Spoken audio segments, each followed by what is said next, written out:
Selamat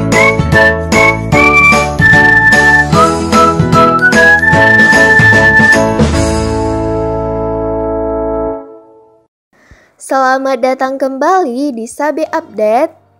Pada video kali ini, Sabe Update akan membahas tentang manajemen emosi. Sebelumnya, apakah kalian tahu apa itu emosi? Emosi adalah perasaan intens yang ditujukan kepada seseorang atau sesuatu. Emosi merupakan reaksi terhadap seseorang atau kejadian. Emosi juga dapat ditunjukkan ketika merasa senang mengenai sesuatu, marah kepada seseorang, ataupun takut terhadap sesuatu. Kata emosi berasal dari bahasa Latin yaitu emover, yang berarti bergerak menjauh. Arti kata ini menyiratkan bahwa kecenderungan bertindak merupakan hal mutlak dalam emosi. Menurut Daniel Goleman, emosi merujuk pada suatu perasaan dan pikiran yang khas, suatu keadaan biologis dan psikologis dan serangkaian kecenderungan untuk bertindak. Emosi pada dasarnya adalah dorongan untuk bertindak. Biasanya, emosi merupakan reaksi terhadap rangsangan dari luar dan dalam diri individu. Sebagai contoh, emosi gembira mendorong perubahan suasana hati seseorang, sehingga secara fisiologi terlihat tertawa. Emosi sedih mendorong seseorang berperilaku menangis. Mari kita kenali macam-macam emosi. Secara garis besar, emosi digolongkan menjadi dua golongan, yaitu emosi positif dan emosi negatif. Emosi positif seperti bahagia, senang, gembira, dan cinta. Sedangkan emosi negatif seperti takut, marah, sedih, dan cemas. Emosi dasar digolongkan menjadi 4 golongan, yaitu yang pertama, emosi senang. Emosi senang adalah gambaran rasa senang yang dialami seseorang. Emosi senang ini terdiri dari bermacam-macam bentuk, misalnya bahagia, riang, gembira, dan cinta. Yang kedua, emosi sedih. Emosi sedih adalah gambaran rasa tidak senang yang dialami seseorang. Emosi ini juga banyak macamnya seperti duka, kecewa, hampa, dan malu. Yang ketiga, emosi takut.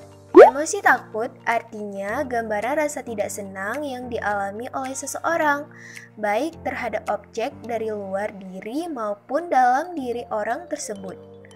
Objek dari luar diri misalnya takut pada pencuri, takut pada harimau dan perampok. Rasa takut yang objeknya dalam diri orang tersebut misalnya takut tidak lulus dan takut berbuat salah. Yang keempat adalah emosi marah. Emosi marah merupakan gambaran perasaan terhadap suatu objek seperti peristiwa, perilaku orang, hubungan sosial, dan keadaan lingkungan. Masing-masing emosi dasar terdiri dari berbagai emosi yang sejenis. Masing-masing emosi tidak ada yang bersifat universal, tetapi ada pula yang bersifat khusus. Artinya, kata sifat emosi tersebut hanya ada pada golongan atau suku tertentu saja, sesuai dengan budaya golongan tersebut. Selanjutnya, mari kita kenali faktor-faktor yang mempengaruhi emosi. Yang pertama, spontanitas dan pengendalian. Anak pada umumnya sangat spontan dalam menyatakan emosinya. Tetapi karena pengaruh dari kebudayaan individu, maka dituntut harus dapat mengendalikan ekspresi emosinya. Padahal itu tidak baik. Yang kedua, karena faktor kebudayaan. Tidak semua rangsangan emosional dapat dinyatakan sebagaimana keinginan individu. Ekspresi emosi yang dapat diterima masyarakat dapat dinyatakan sesuai dengan keinginan individu. Tetapi yang negatif atau ditolak oleh masyarakat perlu ditahan atau ditekan. anak-anak sering dilarang menangis, tertawa terbahak-bahak, marah, takut, dan sebagainya. Dalam perkembangan emosi-emosi ini terpaksa ditekan dan tidak dinyatakan. Yang ketiga, ekspresi langsung atau tersembunyi. Emosi-emosi yang dimiliki intensitas tinggi seperti benci, permusuhan, dan sebagainya mungkin dapat dinyatakan secara langsung, mungkin juga tidak. Pada umumnya, emosi-emosi demikian bukan hanya ditahan atau ditekan, tetapi disembunyikan. Maka dari itu, kita hindarilah faktor-faktor yang mempengaruhi emosi tersebut karena itu tidak baik untuk kesehatan kita. Maka dari itu, mari kita sama-sama belajar cara mengendalikan emosi. Biar nggak gampang emosian dan nggak baik buat kesehatan.